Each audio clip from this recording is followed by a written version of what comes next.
Hello বন্ধুগণ, সবাই কেমন আছেন? আশা করি সবাই ভালো আছেন। আপনাদের আজকে দেখাবো ফেসবুক থেকে আমাদের রিপোর্টগুলো সেভাবে কীভাবে ডিলিট করতে হয়, কীভাবে আপনি ডিলিট করবেন সেটা অবশ্যই আপনার স্ক্রিনে লক্ষ্য করেন, তাহলে বুঝতে পারবেন।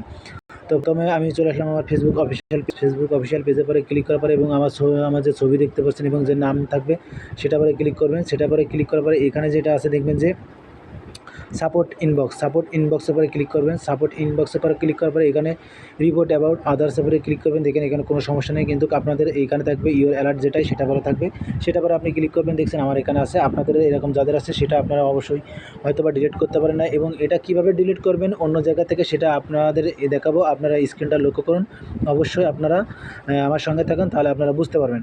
তো আমি সরাসরি এখান থেকে ব্যাকে চলে যাব। যে একদম চলে আসবো আমার যে ক্রোম ব্রাউজার পরে আসবো। ক্রোম ব্রাউজার পরে সেখানে আমি লিখবো যে facebook.com। তো facebook.com যে একটু ওয়েট করেন, যেহেতু আমারটা নেটের সমস্যা। এখানে আপনি লিখবেন যে এখানে প্রথমে সার্চ বক্সে লিখবেন যে facebook.com।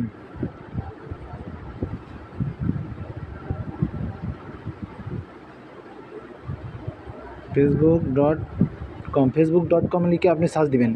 সার্চ দেওয়ার পরে আপনার এরকম একটা পেজ আসবে, এবং পেজ আসলে যদি আপনার আইডিটা লগ ইন করা থাকে তো অবশ্যই এরকম আসবে, আর যদি না লগ ইন করা থাকে তো অবশ্যই আপনি লগ ইন করে নেবেন। যখন আপনার আইডিটা ঠিক এইভাবে আসবে তখন আপনি করবেন কি, যে উপরে দেখতে পাচ্ছেন যে একটা ঘর আছে, ঘরের পরে ক্লিক করুন। ক্লিক করার পরে এই যে আপনার যে একটা পেনের মতো দেখতে পাচ্ছেন, এই পেনটার পরে ক্লিক করবেন। পেনটার পরে ক্লিক করার পরে এখানে দেখছেন লেখা রয়েছে আপনার www.facebook। তা এটা আপনি পুরোটা কেটে দেবেন।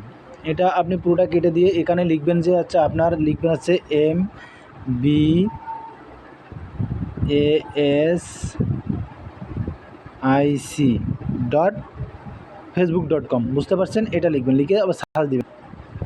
সার্চ দেওয়ার পরে আপনি একটু ওয়েট করবেন, আপনার আইডিটা আসবে, এবং এইভাবে আপনার আইডিটা আসবে। এইভাবে আইডিটা আসলে আপনি স্ক্রিন করে একদম নিচে চলে আসবেন, একদম লাস্টে।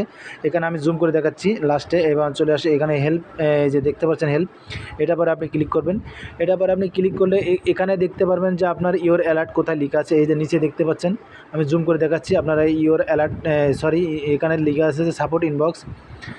আমি ভুল বলেছি, এখানে যে দেখতে পাচ্ছেন যে সাপোর্ট ইনবক্স আছে, দেখতে পাচ্ছেন?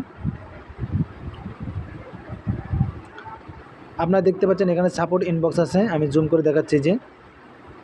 তো এই সাপোর্ট ইনবক্সের পরে ক্লিক করবেন। ইনবক্সের পরে ক্লিক করার পরে এখানে আমার যে অ্যালার্টগুলো আছে সেটা এখানে শো করবে। তো এখানে অ্যালার্টগুলো শো করতে দেখতে পাচ্ছেন যে এখানে আছে সি ফুল মেসেজের পরে আপনি ক্লিক করবেন। এটা পরে ক্লিক করলে আমার যে রিপোর্টগুলো আছে দেখতে পাচ্ছেন, এই যে রিপোর্টগুলো আছে, এখানে যে ডিলিট অপশনটা আছে ডিলিটের পরে ক্লিক করবেন। ডিলিটের পরে ক্লিক করার পরে আপনার এটা পুরোটাই ডিলিট হয়ে যাবে।